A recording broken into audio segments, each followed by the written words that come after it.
Hello everybody. It's raining here, so it might be a little hard to hear me over the rain, but I'll try to speak up. First off, I know what you're thinking. Today's not Saturday. Why is your ugly face on my computer?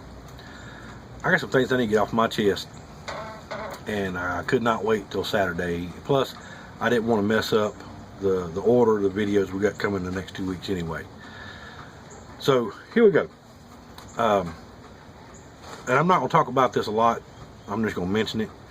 If you've not been paying attention to some of the things going on in Cleveland, Ohio, 2 days ago, the grand jury decided not to indict the police officers involved in the shooting of a 12-year-old. Okay? Now, everybody's trying to blame the police officers on this. So, before I get much deeper into this, I'm going to tell you right now, in my household, we not only support our local police, we have a great many members of the family that are police officers. And I don't subscribe to this bullshit of blaming the police department or blaming police officers for every little thing that goes wrong. Okay?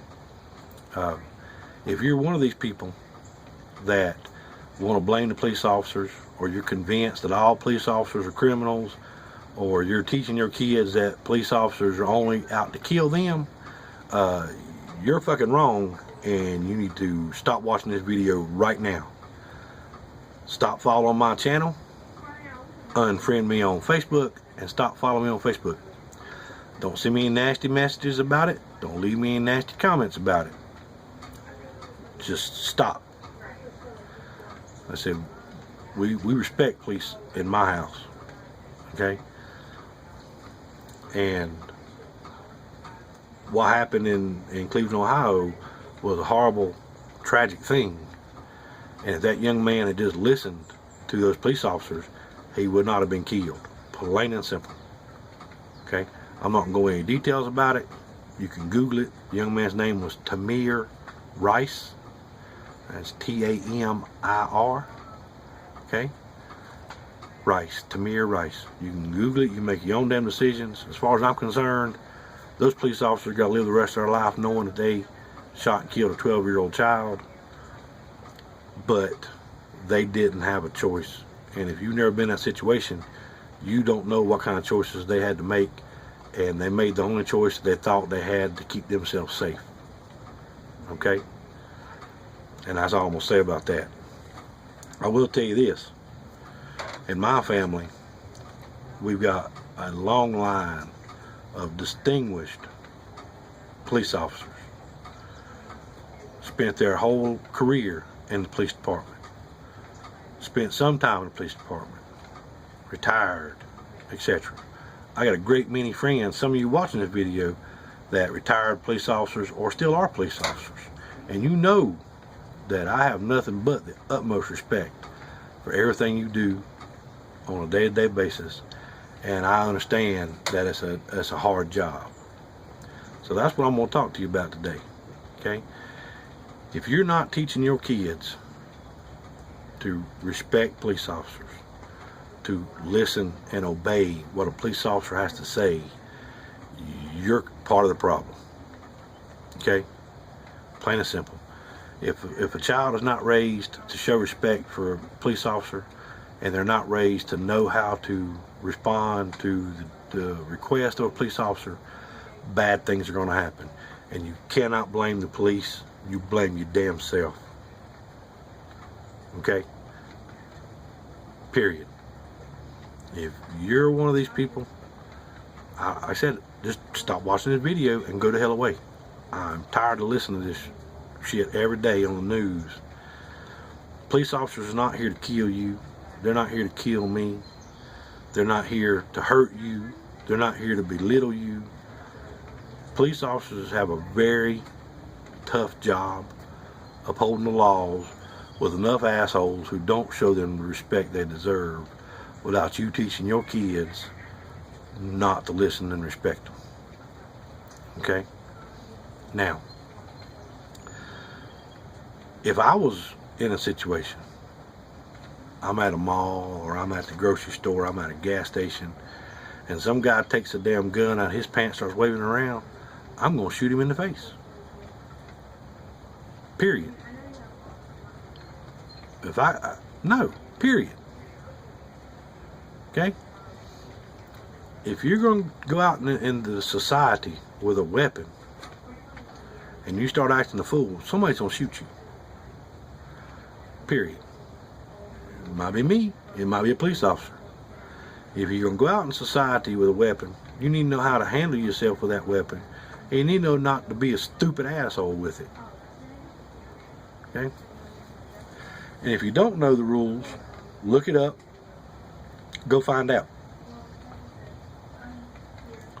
Most importantly is, when it comes to you and your dealings with law enforcement, you show respect, you do what you're told, you answer their questions honestly, and there won't be any problems. This ain't a white thing, this ain't a black thing, hell, it ain't a purple space monkey thing. It's called respect. Those men and women are doing a job the best they can do with the limited resources they have available. Okay? If you don't believe me, here's some numbers for you. Right now, in this country, there is currently an average of 350 to 450 people per one police officer. Okay? Now, I'm not talking about, Mayberry or nothing. I'm talking about American cities. Do the research if you don't believe me. Go look it up. 350 to 450 people per one police officer. Now, if you're a doctor, if you're a nurse, school teacher, business manager, gas station attendant, if you were one person trying to manage 400 people, what do you think is going to happen? Okay? School teachers, you know what happened. Hell, with 30 kids in a class to one teacher, it becomes chaos. Okay? One nurse to 400 people? Seriously? No. He would lose, that person would lose their damn minds. You're a business manager and you're trying to manage 400 people? No. Never happened.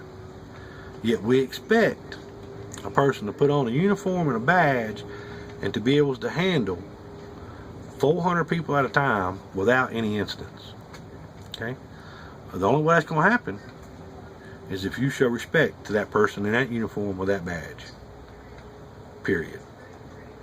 If you got a problem with a police officer, if you got a problem with the police department, if you got a problem with the way things are handled, there are proper channels. Not being confrontational on the damn side of a road with a police officer. You speak to a supervisor. You can file a formal complaint.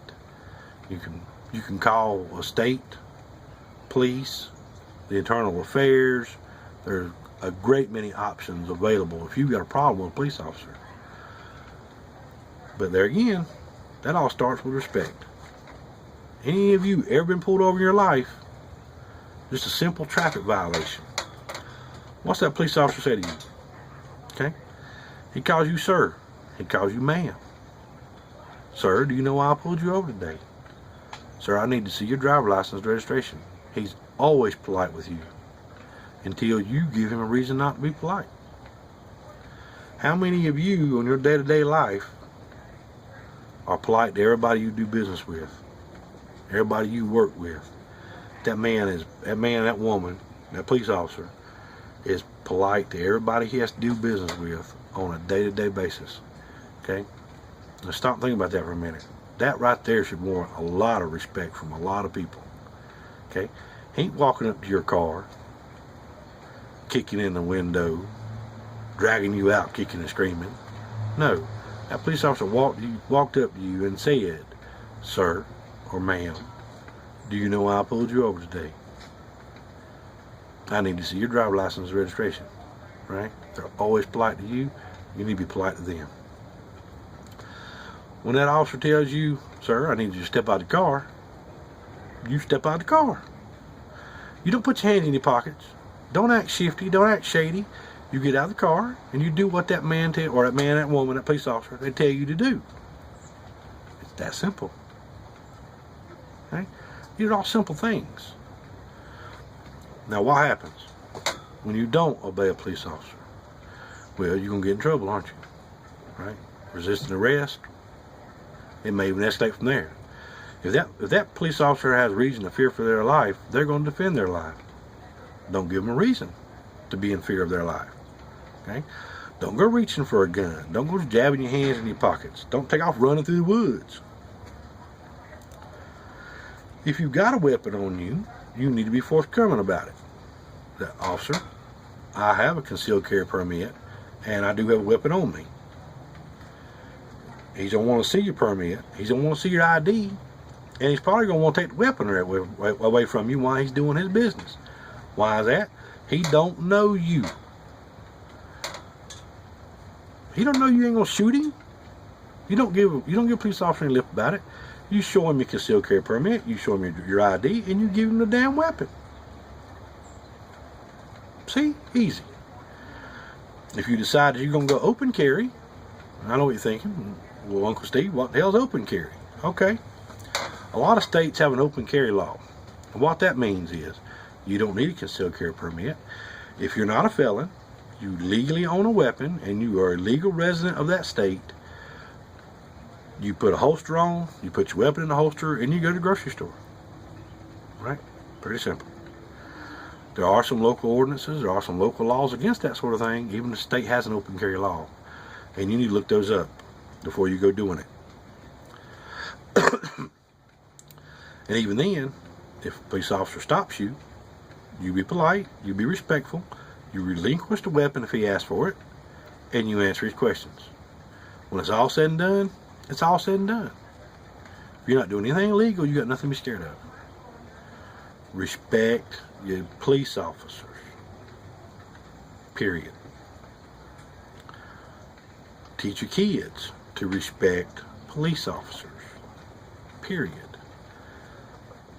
There's not enough common sense and decency in this world.